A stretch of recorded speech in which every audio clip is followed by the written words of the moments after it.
Welcome, ladies and gentlemen, gents. Where are we?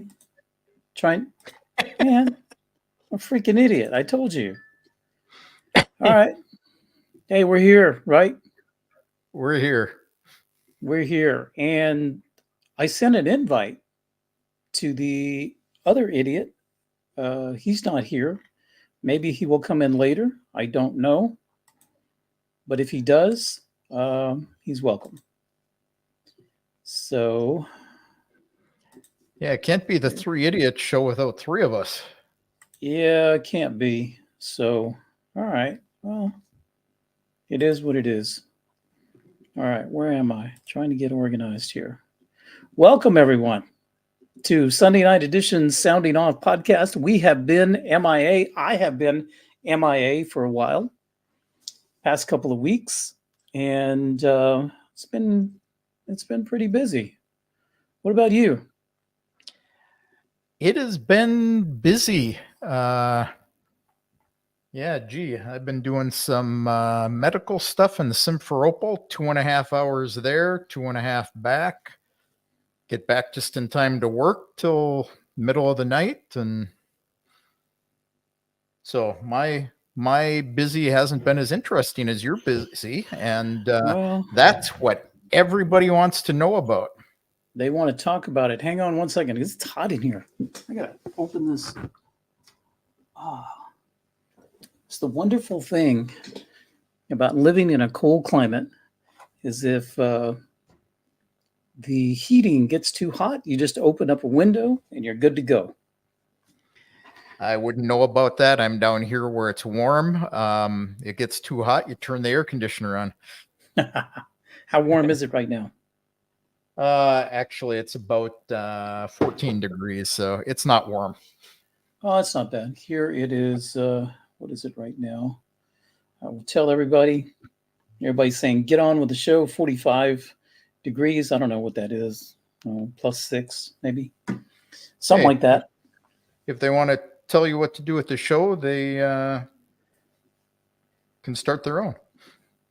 Speaking of, you sent me a message from a viewer that was all ticked off because you took your time explaining something. Was that what it was? Yeah. I did the stream last night that you popped in on, giving people details about money transfers, costs, things like that. What our viewers look for is the details. And he wanted a quick summary. And I told him, well, watch the video. And he says, well, I'm not going to watch an hour-long video from a nobody who just meanders around and can't get to the point. So guess what? He has disappeared from all the American expat channels. And, I did give him a quick summary. I said, send money, receive rubles. So pretty much that's it. Yep. Yeah. My viewers want details. Your viewers want details. So Edelwolf's in the house. Raymond is in the house. Linda, welcome. Who else we got? We have Simon. Simon's been waiting for a while. Bizental. There we go. I didn't recognize the mask, whether you're on the left or right. I don't know. It doesn't really matter. We're all the same here. Right, Batman? Holy cameras, Batman. That's a good one. That's a good one. All right. So we got 3 topics I want to talk about tonight. First of all is just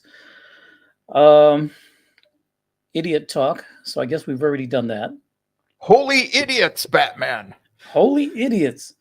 2 weeks ago, I was in Nizhny Novgorod, which is a ground zero, I guess we should call it, for immigration or immigrating to Russia. And we'll talk about that. We'll go into detail. Then last week, I was in Kazan for BRICS Summit 2024, which was kind of a downer. I'll tell you all about that in a little bit. Claudia, welcome to the chat. Welcome, guys. If y'all have any questions, put your questions down in the chat, and we can talk about it. So, what do you want to talk about first? Tell us about Nizhny. Everybody wants to move to Nizhny. That's an important thing to tell people about. All right. Where to start? So, how did you get there and how long did it take you? I took a train from Moscow, and it took about 3.5 hours, maybe 4 hours. I don't know, something like that. You get on a train, you chill out, you get there, you get off. It's not very far. And I will tell you, I was impressed. It is a beautiful town, has a lot of history, especially around the Kremlin, and it's right on the banks of the Volga. And actually, there's another river that meets there as well. I apologize that I don't know the name of the other river, but the Volga meets there. Holy Kremlin, Batman. There's a Kremlin there too? There is a Kremlin, yes. Because a Kremlin is like a fortification, a fort, if you will. So there's forts everywhere. So there's Kremlins everywhere. So a lot of history. I did have some things to say about the city itself, but I've got a video coming out this week, and I don't want to spoil it.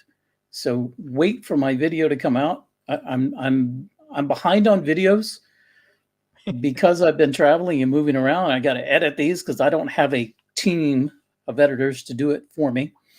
So I'll do it myself. So I'll do it this week, and then holy editor, Batman.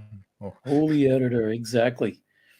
The other river is Oka, Edelwolf says. I'll take your word for it, dude, because I really don't know. I don't remember. Anyway. Kind of like okra. What is okra? Yeah. So what is happening in Nizhny that is making all the news is there is let's call it a pilot project, even though it's not really a pilot project. It is a project where business and government, private business and government, have come together to help attract Westerners that want to immigrate to Russia to move into the area or the region of Nizhny Novgorod. So they've teamed up and they put a program together, and there is an office whose acronym is OKA, O-K-A, and OKA is like a bridge. It is a bridge between you, the immigrant, and the government. And they help in locating places to live, with paperwork, registration, maybe finding a job, language classes, school for your children, basically anything you need, any type of assistance you need as an immigrant to the area, OKA will help you with. And it has the backing and the support of professionals in the government, in the local government itself. So there's a lot of good cooperation going on there. So it's a really interesting place. I feel that once Nizhny becomes a well-oiled machine, because right now there's just a trickle of immigrants coming in to Nizhny, but more and more want to travel there and want to come there. And as they come in, their problems and issues will be worked out, and it will soon be a well-oiled machine. Maybe they can take that as an example and duplicate it in other regions in and around Russia. Mm-hmm. So that's the idea behind it. And it's actually really, really cool. So, well, I think even though they're not the only program like that in Russia, I think we can still call them a pilot program because they are the largest and most aggressive at helping Westerners. Yes? They are extremely aggressive. And what I mean is aggressive in a positive way, in that they have a goal, they know what their target is, and everyone is on the same page. And this is something that you don't find in all of the regions. For instance, you may have some form of the or part of the government that is wanting to help, and another part of the government that is totally oblivious to what is happening. So Nizhny is unique in that everybody is on the same page. So I like it. I have a lot of good things to say about it.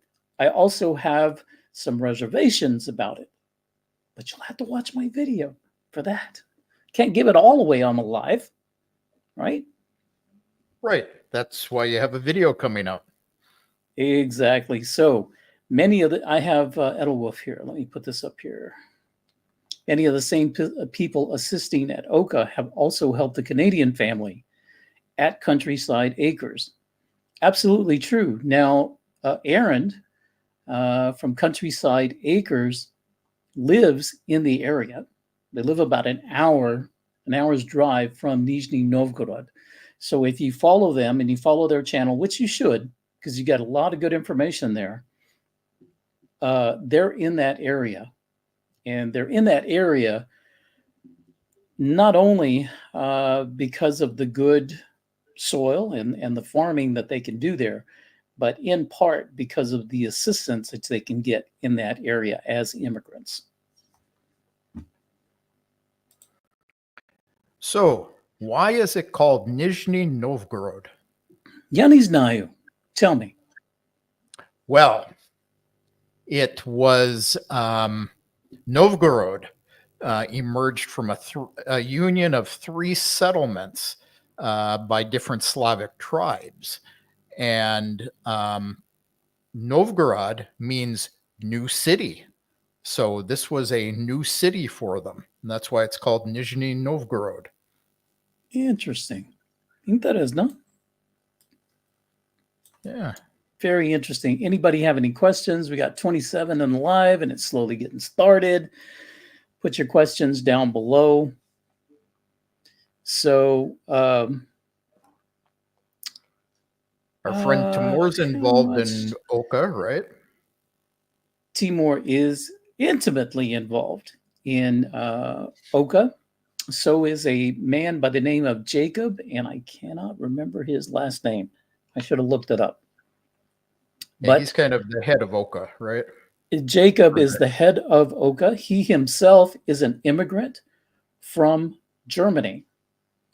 So I have met some immigrants to Nizhny Novgorod from Germany. Besides Jacob, I met another family. And a French guy as well. So quite an international assembly of immigrants to the area. Cool. Oh, Edelwolf says Nizhny means lower. I guess so. I have no idea. Lower New City? Lower New City, maybe? Who knows? But yeah, so I was there for a few days. There was several other bloggers there as well that were invited. And we all received a wonderful tour of the city. And you may have already seen some of those videos that are out there.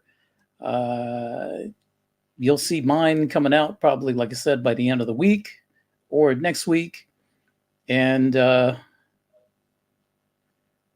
Sergey has to tell us that we are completely wrong about Nizhny Novgorod. Oh, man. Yeah, what are we wrong about? Tell us what we're wrong about. Don't waste our time. Just tell us.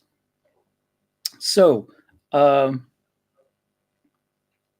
else we got? Since we're on the topic of helping foreigners, you spoke to somebody else today about input on helping foreigners. That was kind of exciting. Ooh. Who was that? I did. So this morning I had breakfast, a little breakfast meeting with Maria Duma, Maria Butina, who is a member of the Russian State Duma. And she was very interested to know how I am assisting or what part I'm playing in this role to help immigrants come to Russia. And it was a very good conversation. We have a lot of good information coming about that and a lot more cooperation in the future. So looking forward to that. So Sergey got quiet all of a sudden. It's easy. You know, I had this discussion with my wife. I've actually heard this before. It's a Russian, I don't know, a little story. There's an instructor, and he writes on the chalkboard a bunch of facts, and he made a purposeful mistake in the middle of them, a very, very tiny one. And all of the students laughed and they're pointing it out. It's, oh, you made a mistake. You made a mistake. And he said, the moral of this is y'all are focused on finding itty bitty little mistakes in what people do rather than recognizing all of the good that they do. And, you know, guys who come in quite honestly and say, gee, you're wrong about that. And then they go away and they don't want to say what we're wrong about, is one of those deals, looking at the little bit rather than the greater good. Yeah, those are trolls. Yeah. Trolls in our midst. Yep.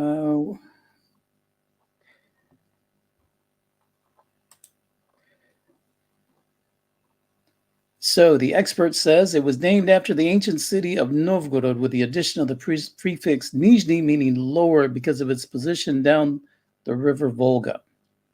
Okay, That Sergey, sounds reasonable. It is if you go back in history. It's what it was named after. It actually was named something before that. But what does Novgorod mean, Sergey?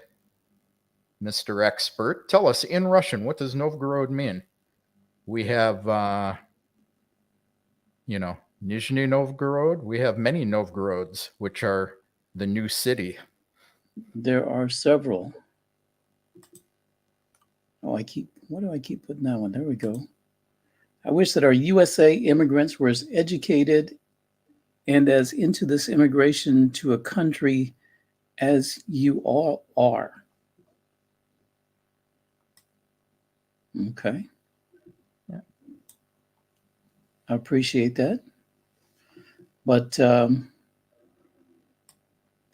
yeah, any immigration questions you may have, please let us know. Write them down in the comments. Yep.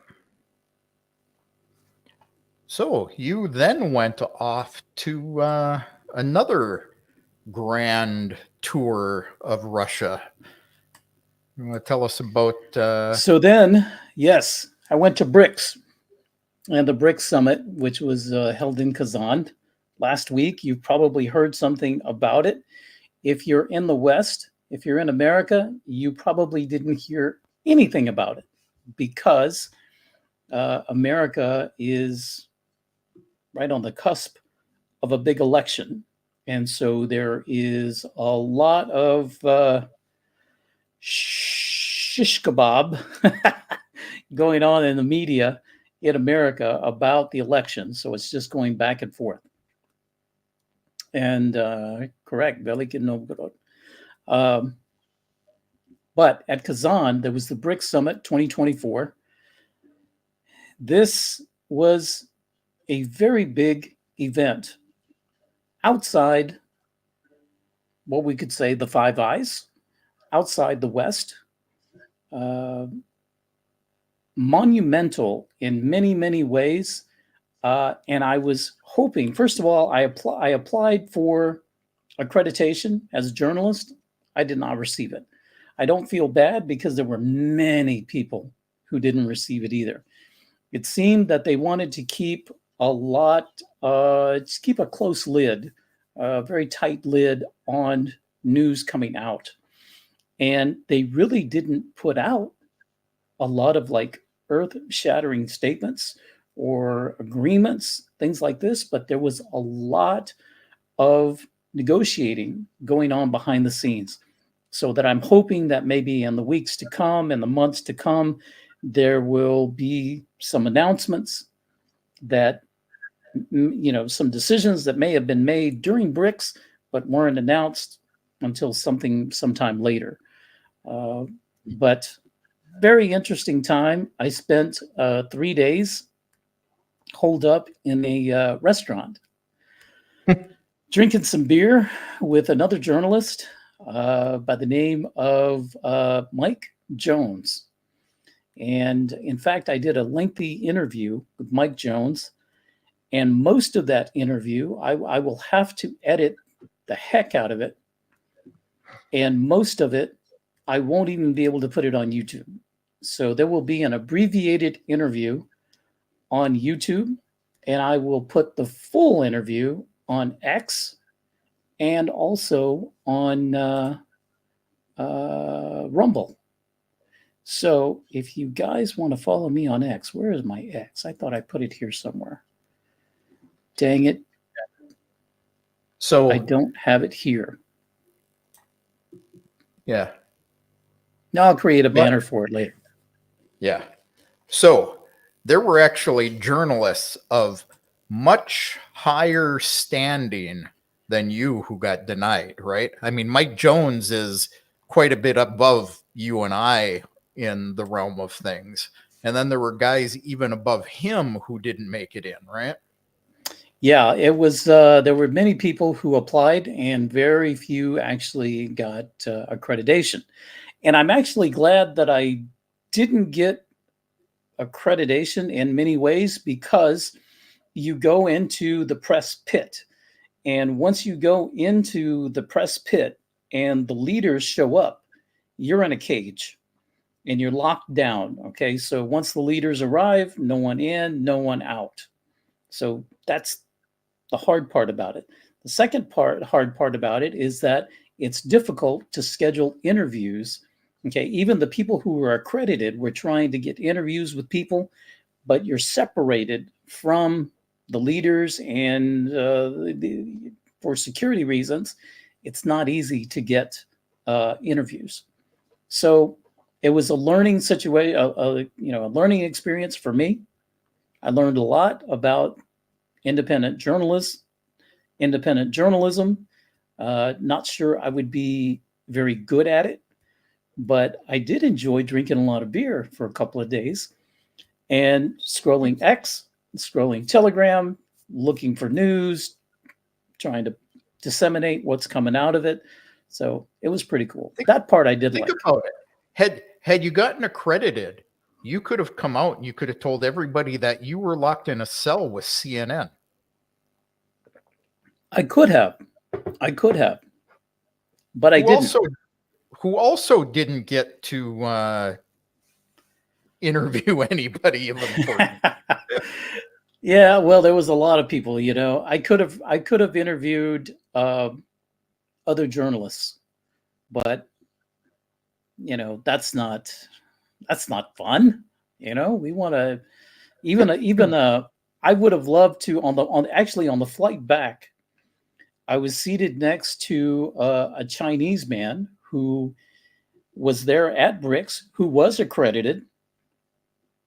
And he actually works for the government in China. And I would have loved to have interviewed him, but instead we were talking about other things on the flight back. But those are the real people that I wanted to talk to. And yeah, Eric's right. Real Reporter was denied access as well. So yeah, the interesting thing for me is even all the reporters that were certified, none of them had anything to report from it. And what did we get out of it in the end was the final day is that joint statement, which had several points, but very, very vague. Yeah, there's like I said, uh, there was a lot of leaders who were on sidelines making a lot of negotiations and having a lot of discussions, and that's good. And dialogue is great, but as far as anything earth-shattering coming out of it, we really didn't have it. So there was really nothing to report.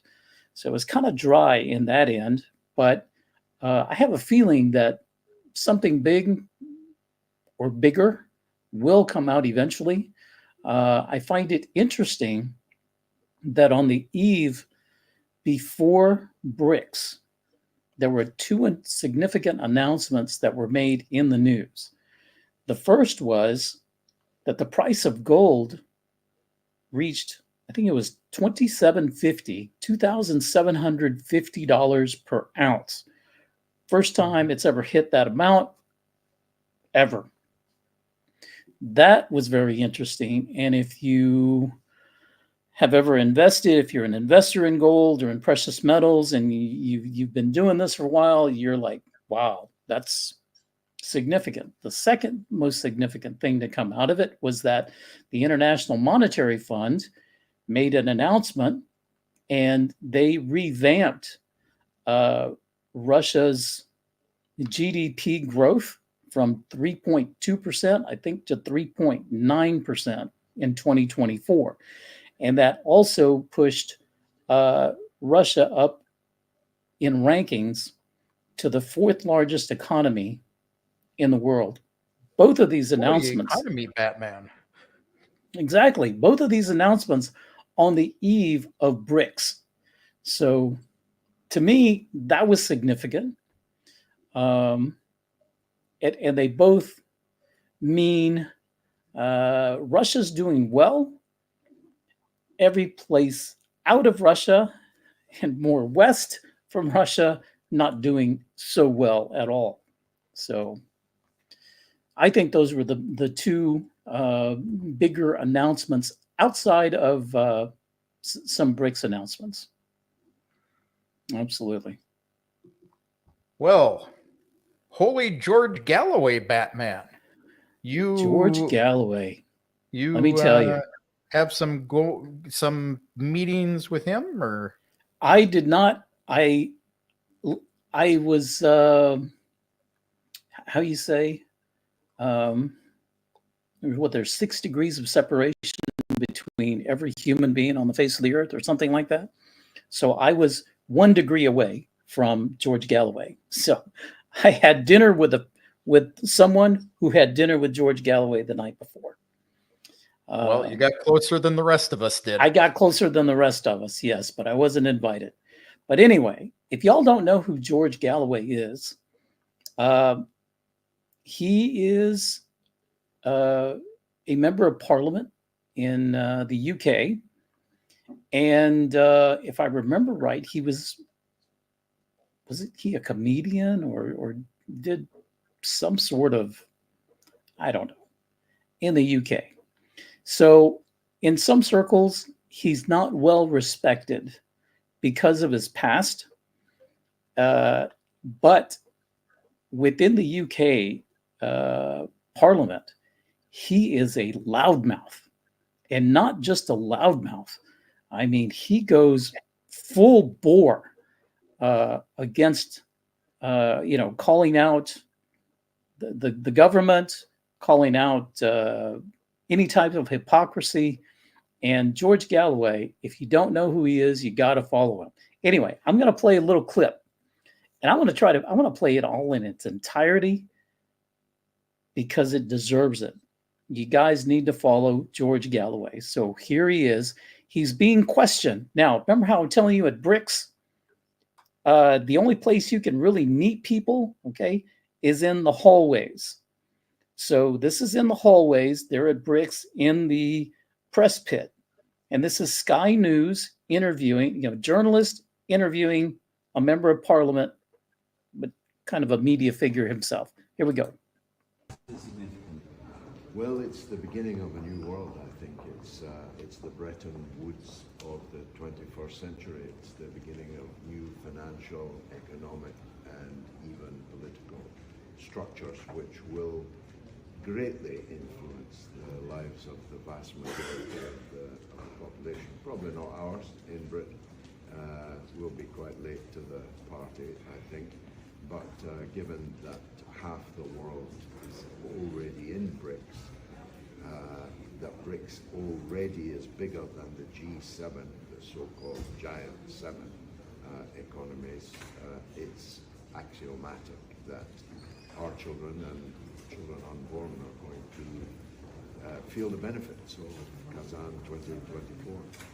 Ukraine might see this very differently, of course. You say influence the lives of people. Russia's influencing the lives of Ukraine. Yeah, I mean, I knew because you're Sky News, that's what you have to ask. But you and our governments, the governments of the West, are wholly responsible for the crisis in Ukraine. Russia's not responsible. You're too young to know, but in Didn't Russia invade Ukraine? You're too young to know, but in 2014, the West, including our country, overthrew the elected president of Ukraine and set in train a civil war. Ukraine? Listen, I'm here to talk about the BRICS. If you want to talk about the BRICS, we can Isn't do that all in fine You with the just BRICS? bumped into me in the corridor. I have, I think, graciously agreed to talk to you, but don't try and put me on track. Okay? I'm just asking you questions, No, but following up your answers. Yeah. Are you supportive of the war in Ukraine?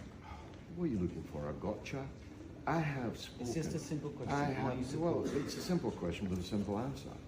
I have adumbrated my view on Ukraine in millions of words over the entire about just one period. word, yes or no? No, there's no one-word answer to it, as you very well know.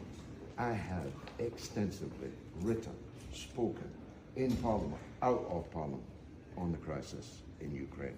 You're welcome to consult it. So you can't say that you I either presume you support it know or how don't to. support I it. presume you know. Are you how supportive to or not? Google. How dare you ambush me with these trial questions? I'm here It wasn't an ambush. I for asked the. for It is an ambush. It is an ambush. You didn't think I'd want to ask 7/8 of your questions have been about my attitude to Ukraine. This is an international conference of some importance. And I'm here because half the world is here. You don't care about that. You care about your cheap Murdoch tabloid agenda. And that's probably, I know he doesn't, but you're trained in the Murdoch School of Journalism. And everyone watching already knows that.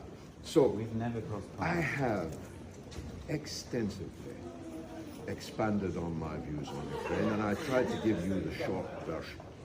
In 2014, Western governments overthrew in a violent coup the elected government of Ukraine. I should be asking you the question, why did Sky News support that violent, illegal coup? Because that's the origin of all the disaster that has overtaken Ukraine. How about Vladimir Putin's comments to the violence in the Middle East should end? Isn't that a bit rich, given that he's currently waging war in Ukraine? What a take. Do you know that even your audience wants an end to the violence in the Middle East? Even your audience wants that? But you have to twist that. Shouldn't there be end to violence all You over the have world? to twist that into an attack on Russia in Ukraine. Why don't we talk about Palestine? Why don't we talk? Why don't we talk about the genocide in Gaza? Why don't we talk about the illegal bombardment of Lebanon? Why don't we talk about mass starvation? Why don't we talk about the ethnic cleansing on a scale not seen since the Second World War?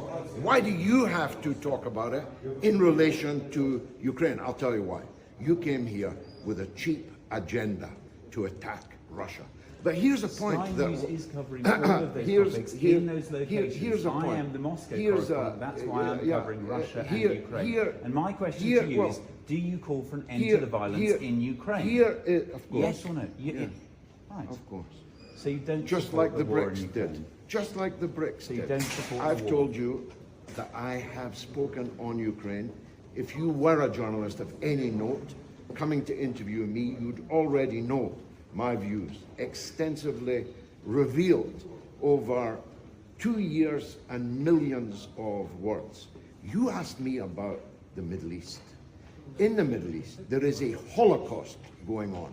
Even your audience considers it as such. Yet you want to condemn the call by the BRICS yesterday for seeking an end to that Holocaust? You twisted it in your very Sky News way into an attack on Russia in Ukraine. Why can't you compartmentalize in your mind for a moment that a Holocaust that is condemned by all right-thinking people was condemned by the BRICS here yesterday? There's no condemnation of Ukraine. Actually, there was a call by the BRICS for negotiated ending to the Ukraine war. In the 43-page communique. Well, it was mentioned once, but it was mentioned. It's a significant One more statement. question, if I may. Are you sure? The US says North Korean troops are in Russia receiving training, and the fear is they'll be deployed to Ukraine to join Russian forces there on the battlefield. I would have thought that was a fairy story. First of all, I'm not sure the North Korean forces need trained by anybody. North Korea has one of the most fearsome armies on the planet. And I think Russia has no need of North Korean troops. I think it's another cheap tabloid smear. If it were which to is, happen, if they were to be deployed there? if my auntie had balls, she'd be my uncle. Let's leave it there. George Galloway, thank you very much. What is amazing is that this tyranny called Russia has you wandering around the corridor smearing Russia. That is quite something. You wouldn't get a Russian journalist walking around in Whitehall. That wouldn't be allowed, would it? That's the point, isn't it? Let's look for that Russian journalist in Whitehall. Press freedom in Britain. George Galloway. Go, go, That go. was good. Yeah, it was a bit long. Thanks for hanging in there with us. But well done. Well done. And like I said, if you guys are on X, need to follow George Galloway. He's always got something brilliant to say. And I have another clip from another journalist by the name of Fiorella in Moscow. She goes by that name on Telegram, and she goes by Fiorella Isabel M on X. But she had something to say about the hypocrisy because of some of the journalists who were invited to BRICS compared to those who were not invited. So, a little short clip as well. Here we go. Fiorella.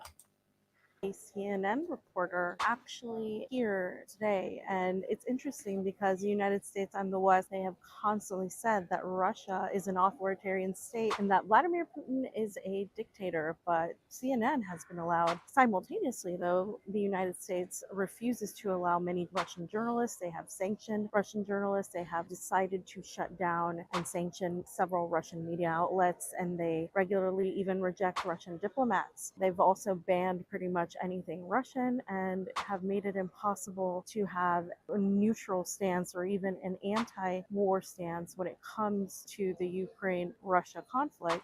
And of course, as we've seen of late, have been persecuting anybody that speaks in this way or has a criticism for the way the Biden administration has handled it. So it's really telling to actually see somebody like a CNN mainstream media reporter freely being able to report while the United States criticizes Russia, but also because the United States was the one who persecuted Julian Assange and tried him for war crimes, which he had to plead guilty to doing journalism. And also while Israel continues continues to destroy not just homes, but also continues to kill thousands and thousands of people, including many journalists, not just Palestinian, but American journalists and other journalists, as well as members of the UN relief agencies and the groups. Recently, of course, Israel has been arresting and detaining journalists that have exposed much of its lies, and the United States and the West have not once criticized Israel for what they've done. Simultaneously, they say that Putin is an evil dictator and that Russia is an authoritarian state, which is kind of interesting when you see mainstream media allowed to report. You would think that if Russia didn't want an opposing view, they wouldn't allow such a journalist. And he's not the only one. There are several others. So there's more, of course, left to be discussed and more to talk about that will come out as these discussions continue to take place and as everything continues to unfold. So way to go, Fiorella, for calling out the hypocrisy that we see constantly.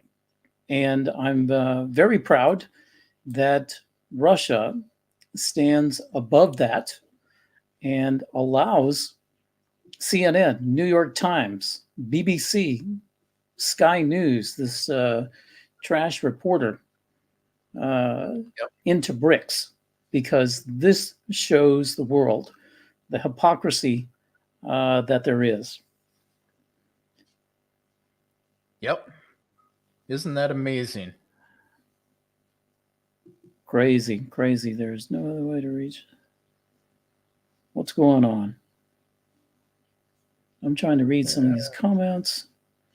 Yeah, I would say ignore some of them. You're going to get canceled, Eddie. Oh, probably. Maybe. Who cares? 800 comments on the name Novgorod. Yeah. So anyway, that was BRICS in a nutshell. So hopefully there will be more information coming out. As you can see, I've got 2 clips talking about hypocrisy, about who was invited, who was not invited. And then those who were invited, instead of talking about BRICS, what do they want to know? They want to know about 404. They want to know, you know, they want to just gotcha. And it's like, seriously? If you ask me, Fiorella actually did real journalism because she saw a story, she saw hypocrisy, and she reported about it, even though it had nothing to do with BRICS. But that's journalism. That's what it's about. So kudos to her. If you don't follow her and George Galloway, I'll put the links down below in my description. What's going on in the U.S., though? We got election coming up in how many days? 9 days to the big election in the United States. Kamala is getting destroyed in the press, at least, or at least in alternative media on X. She's just getting demolished. 9 days out. What do you think? You know, it's interesting because depending on which Western news source you look at, Kamala's way behind in the polls or she's way ahead in the polls. I think we aren't going to know until it's all over with. And I don't think it's going to make any difference at all. You want to do a watch party? You Yeah. want to stay up late? Do that? We could do live, maybe. Wait a minute. Yeah. It would be like 4 a.m, 5 a.m. It'd be something like that.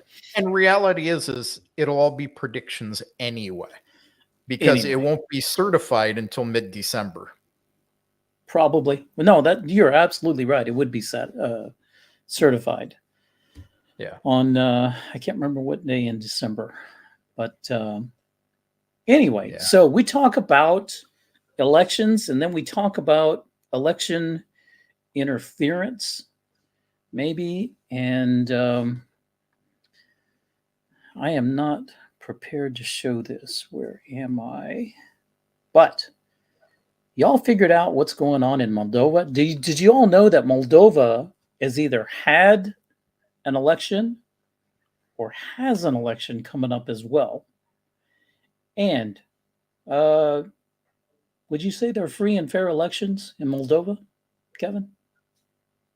What would you I say would about that? say about as free and fair as in Georgia or Armenia or Poland. Our mutual friend Mike Krupa talks about Poland all the time, and the Western influence there.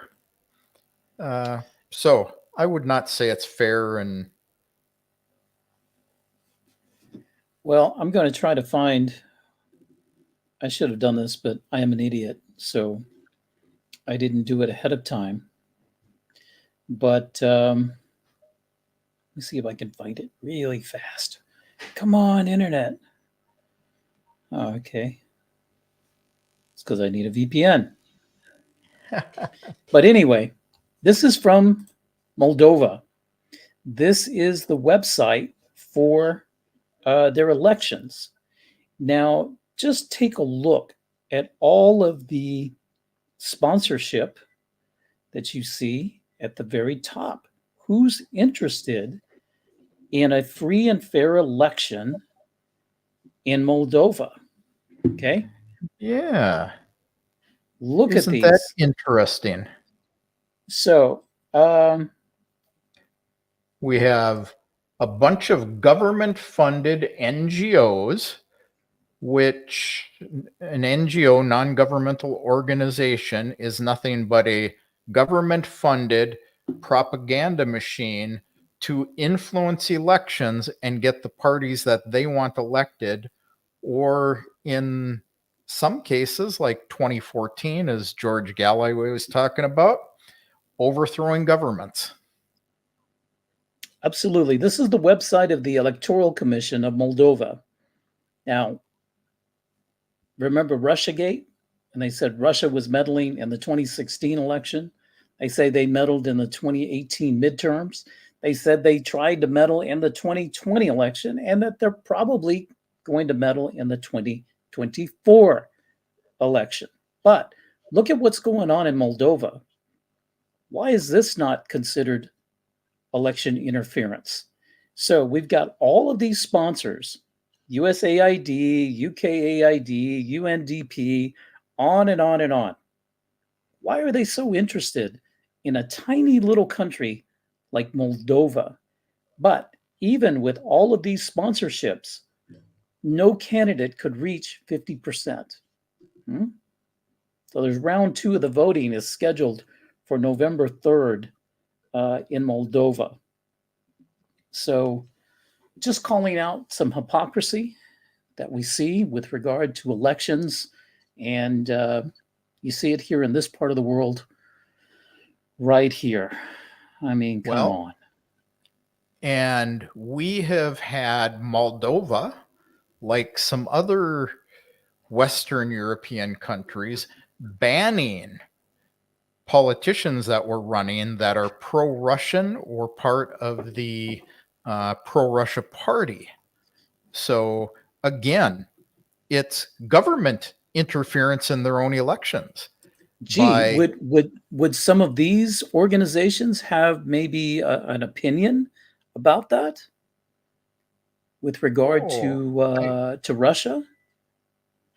I have seen opinions about this as far as pro-Russians being banned, which is it's okay. Yeah. If it's bad for Russia, like it's you good. say, yeah. So, but like you say, what do they have to say if Russia bans somebody? Exactly. You know, a lot of people don't realize, yes, I freely admit that Russia has banned some people from running for office, but people don't understand that unlike the United States, it is illegal, not only in Russia, but Ukraine as well, to hold office if you're a convicted criminal. And some of the people who weren't allowed to run the last election last several elections were convicted criminals. if you can't fill the forms out properly and put truthful information in them, they get rejected.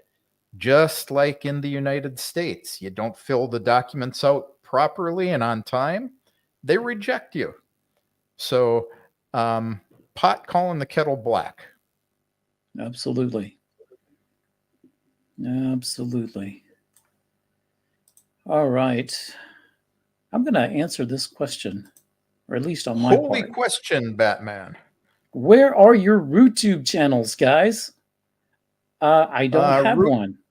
Rootube.com/American Crimea. And there you go. I have all of about 1 subscriber and 20 views because I do English language and not Russian language. So it isn't worth my time because I have to dub everything and upload it. This is why even Russians don't go to RooTube. The ones that do English language content. Ditto. Takes a lot of extra. People don't realize. They think we just sit down here, we do a stream, and it can magically show up everywhere. Eddie, how far behind are you on editing videos right now that you want to get at up? least 3. Yeah. 3 videos. Yeah. So you're looking at 1 over the next couple of weeks periodically, right? Well, it takes me anywhere from 10 to maybe 16 hours to edit 1 video. If I wanted to edit really nice, if it's just a walk and talk vlog, maybe 4 or 5 hours tops. But if I want to make a nicer production, spend a little bit more time on it.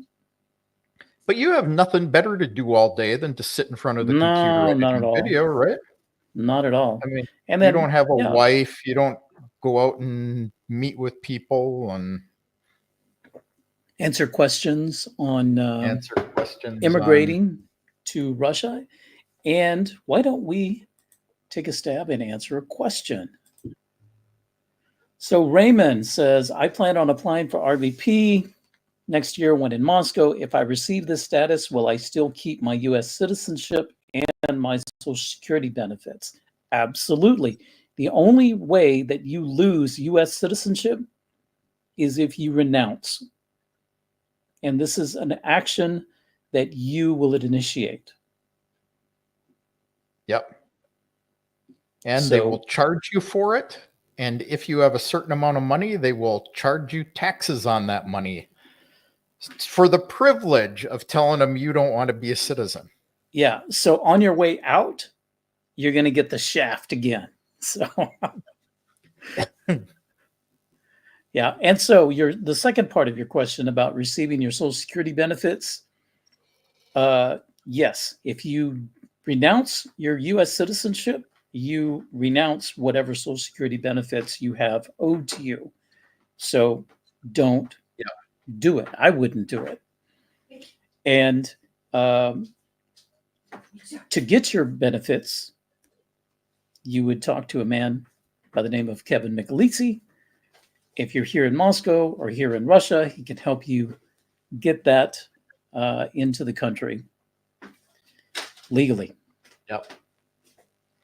Legally according to Russian laws, which is why I no longer do free consultations, and I won't deal with exceptionalist attitudes anymore.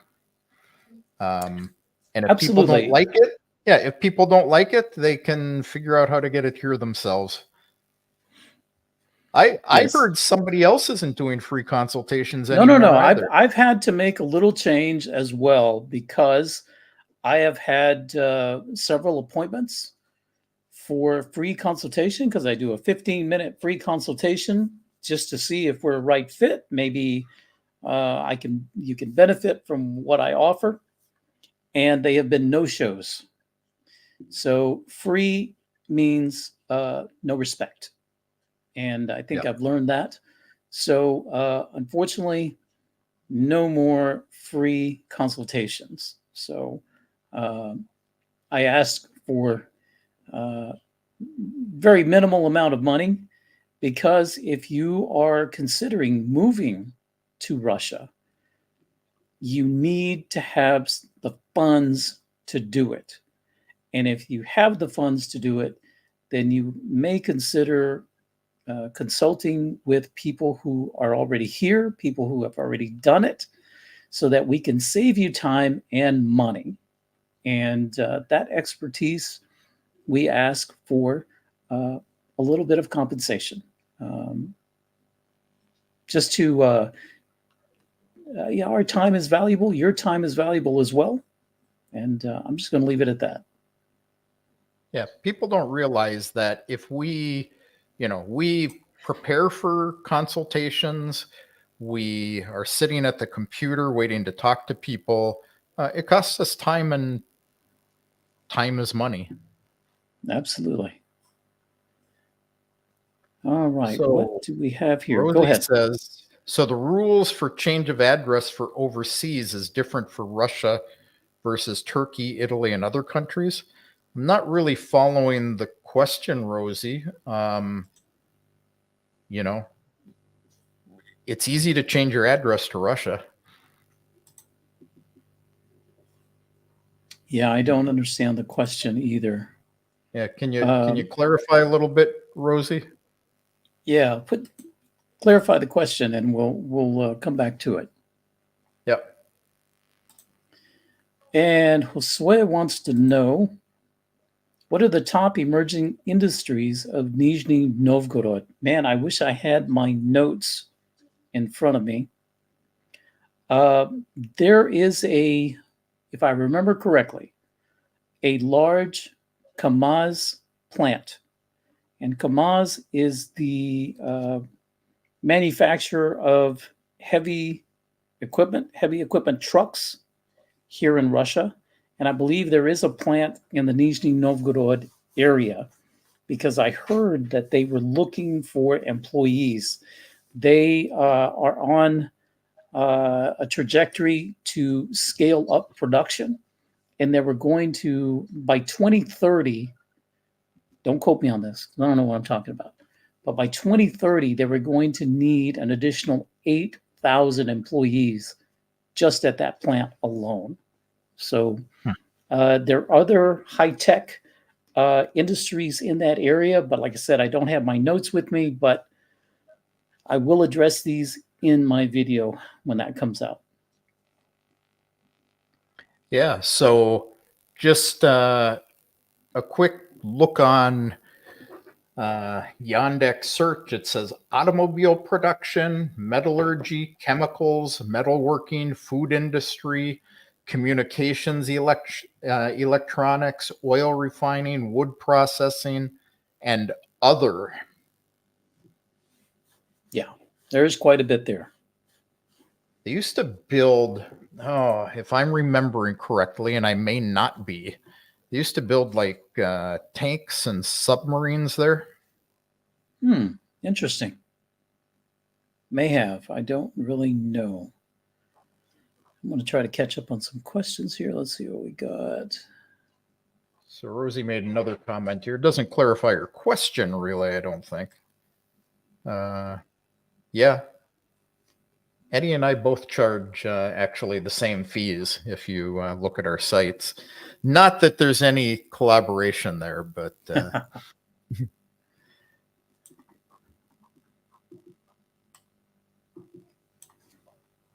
Not at all. Okay, any other questions? Put it down below, or comments.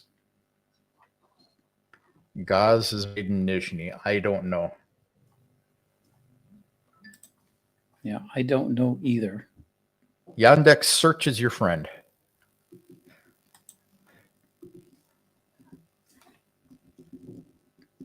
And I'm getting pinged on Telegram. Why?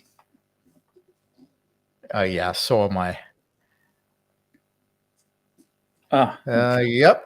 Gaz plant was in Nizhny until 1990. Their headquarters is there.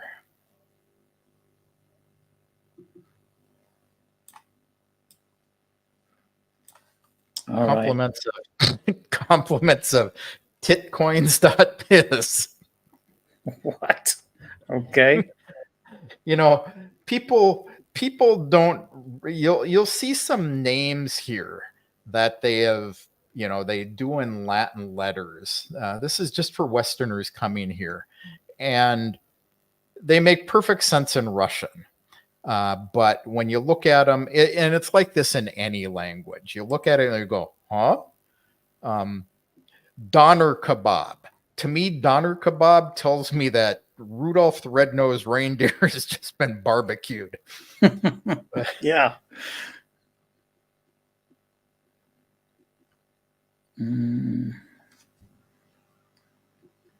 Oh, I saw clarification from Rosie here. But I lost it. I lived in Turkey and now Italy. All I did was call Social Security, inform that I was living overseas. They keep my U.S. address, but I have my Italy address on file. Actually, I am not sure you can get away with doing that anymore. They actually turned my check off until I sent an email to Warsaw, and the Social Security office in Warsaw changed it in the computer. And although my money goes into my U.S. bank account, they do have my Russian address on file. And my understanding is you have to do that anytime that you change your address.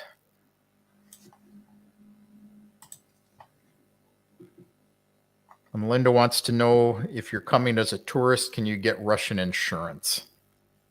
You're better to answer that one than I am. Sure you can. But do you want to? Yeah. Do you really, really want to?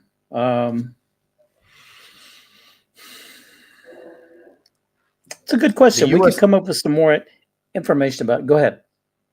Yeah, the Russian embassy in the United States will sell you a fairly cheap policy. And although their site says you need it if you live in certain countries, U.S. citizens do not need insurance. And I'll tell you, if you're coming as a tourist for a few weeks just to visit, you're likely to spend more on insurance than you will ever spend on medical care here. You can go to the ER free. You can go to most of the clinics and pay a very small fee for a doctor's appointment. I know in Crimea here, if I want to get in without waiting in line, I can go in and I can pay them, 2,000 rubles for, an appointment, then and now, as soon as the doctor's free. So, $20. This is, well, actually, that's cheaper than my copay back in the States. So yeah, me too. Think of it that way. Just making a copay. Rosie, your deposit's still with U.S. Bank. Yes, you cannot have it deposited into a Russian bank. If you change your address to Russia, they give you an option. You can go into your U.S. bank account, or you can go into a Greek bank account. And that's your two options.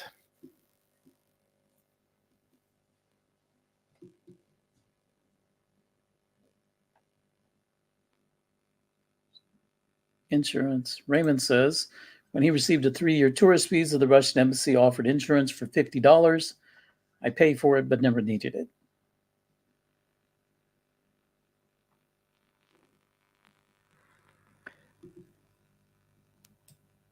And Sergey, if you're going to quit being an ass, I'm just going to ban you. Their headquarters is in Nizhny. Their factory, they have a couple of them. And if you're going to disagree with everything, take your comments elsewhere. So you get a 10-minute timeout. Sounds about right. Edelwolf says he might do a tourist visit for dental implants. That's a good idea. That's a good idea. The USA is terribly high on implants, and it is very inexpensive. So I would come and definitely look into that. And Edelwolf, if you want it done at a very reasonable price by an exceptionally good dentist with modern equipment, come here to Crimea and I will fix you right up. We know some of the best private doctors and dentists in the area. Or come to Moscow, and I can refer you to somebody that I know as well. So, no problem. Alex Neo says, hope all is well. Thanks for the information. No, thank you for watching. Yeah. Amen. Holy Alex Neo Batman. Yeah, I told Eddie I was going to holy everything because of the thumbnail he put up. Yeah, I don't know why we came up with that, but we just did. Edelwolf, you will need to come twice. Whoops, That's sorry. right. Wrong one. Edelwolf, yes, you will need to come twice because I've had some implant work done, and they'll set the implant, and then it's got to heal for 6 months, 9 months. The longer, the better. Then you'll have to come back, and then they'll set the crown on top of it. So, all right, Sergey, Okay, you're Sergey. gone, dude. You're gone, Sergey's- man. Yeah, he's being an ass. You're just He's an gone. asshole. You're gone. So, Rosie, one of the requirements is insurance, depending on what country you come from. Take a gander at the Russian embassy site in the United States. U.S. citizens are not required to have the insurance to get a visa. You have to have it to apply for residency.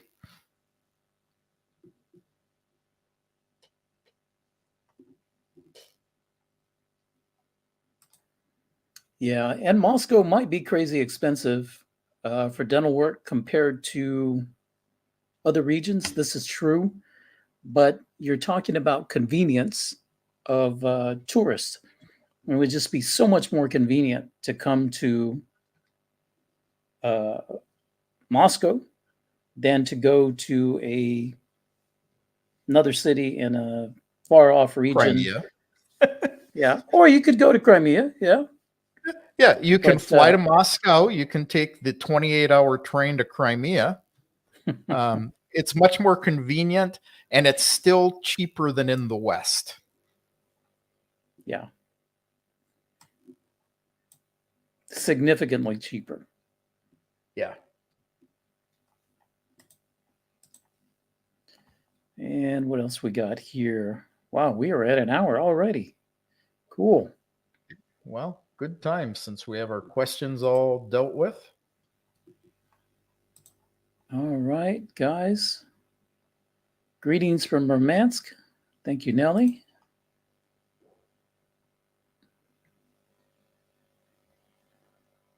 Hey, Peter. Sergey. Look, guys, you see this? This is why I banned this guy from Moscow Photographer channel. And then he's got like several different other accounts because he's already been banned on here. So he'll create another account and then he'll come back and say what he's got to say again. The guy has mental issues. Sergey, if you're still listening, go seek some mental health. You need it, please. And leave us expats alone. He's got a thing for expats. I don't know what it is. I think it's jealousy. But anyway. Yeah, I think you're correct. He'll be back in a minute again anyway. Yeah, so. he'll come back with another account. No big deal. Yeah. Let's see. Greetings from Diadia Rana. Welcome. Starving for attention. I know. You know what Dedya stands for, right? Uncle. Uncle. Yeah. In fact, I've been called Tatarsky Diadya. So, and when I was in Tatarstan, maybe I could pass for Tartar. Who knows? Yep. All right, guys. We are calling. Go ahead. I was going to say, I won't tell you what I get in trouble with my wife for all the time.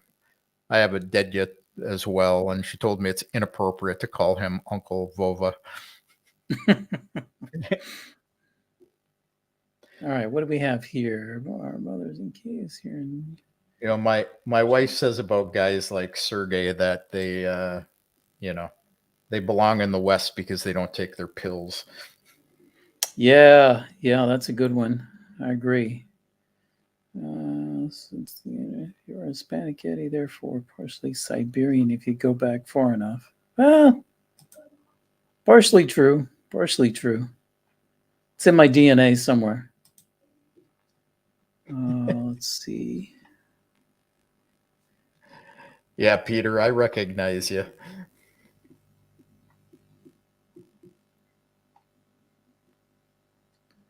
And whoop, sorry. This one.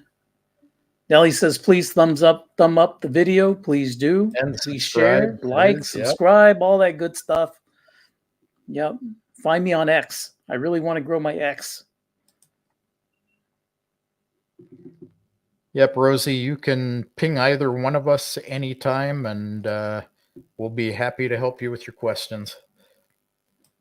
Absolutely. Let's see. I think I saw something else. Where did I see it?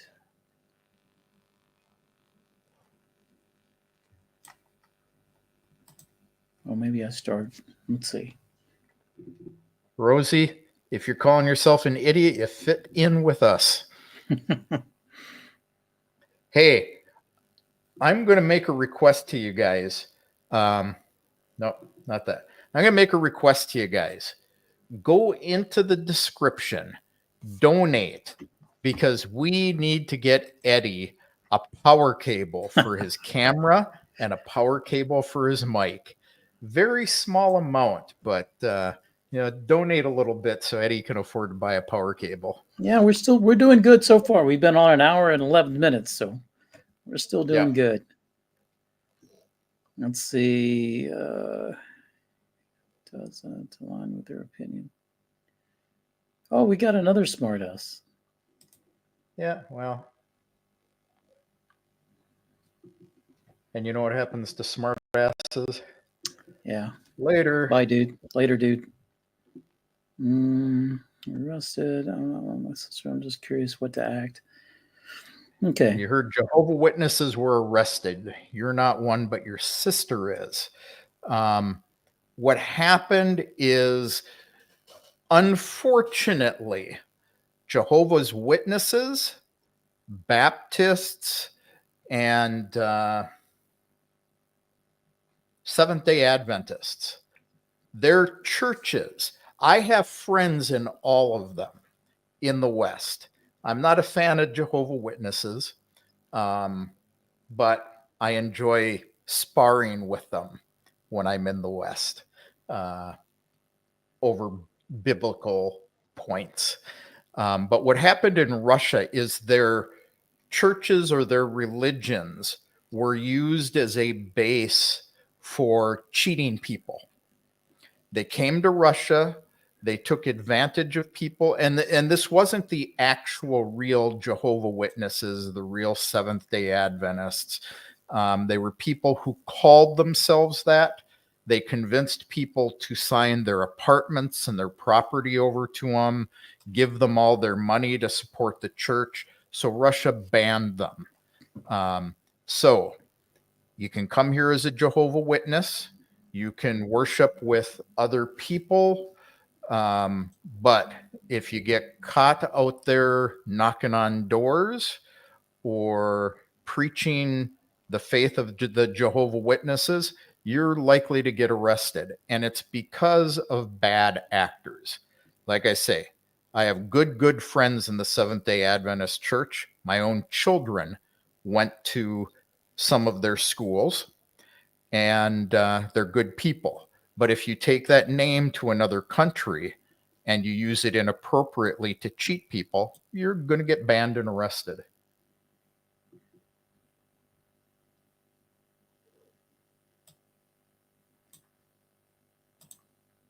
Hey, Alex Dio. Yeah, I do use an R6.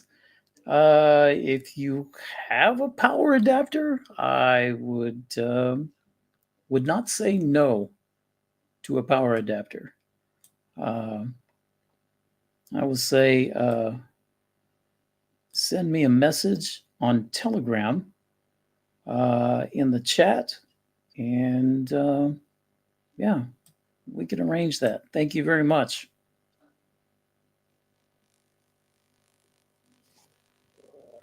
What else have we got? We have this question. Wife is born USSR. We are looking at shifting over. I am 67. Our mother from Kyiv is here in New Zealand and is 78. Will she get pension if she relocates with us to Russia? So I'm assuming she's receiving pension in New Zealand. Is that the question? If she is, we can get her pension here. If she, being a former Ukrainian citizen, my mother-in-law went through this. She's from Dnipropetrovsk. If you take Russian citizen as a former Soviet, they will give you credit for your work history in Ukraine. And like in the case of my mother-in-law, she got minimum pension, a little more than minimum. I'm from the United States. They give me a very small pension, but it's a minimum. So she will get something if she becomes a citizen. Oh, he did a follow-up here. He said New Zealand pensions are not transferable. As long as it goes into the bank in New Zealand, it is transferable if you know the right people. The funds are transferable, but you won't be able to have it deposited somewhere else. Yeah, right. So you keep the bank account in New Zealand open. They deposit it in the New Zealand bank account, and then through a service like Kevin's, you can move those funds here to Russia. Yes. I do it on a regular basis for people in many countries that have the same restrictions. Christopher, I am going to disagree with you in Russia a little bit because I am not vested at all in Russia as a worker.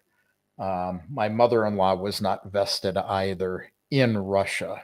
Russia takes care of their people, but you have to be a citizen.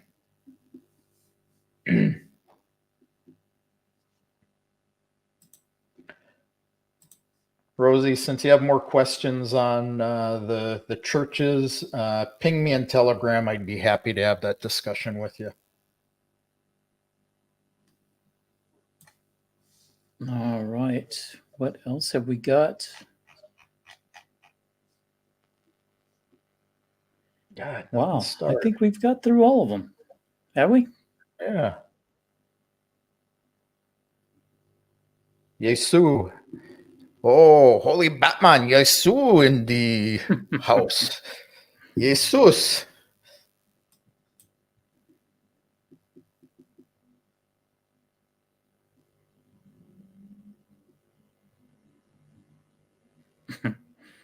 Oh, got it. Russia pension not entirely vested then. You're correct. Vested, yeah. They will give you a minimum if you are a citizen. If you want to get more than minimum, you do need the amount vested. Interesting. I did not know that.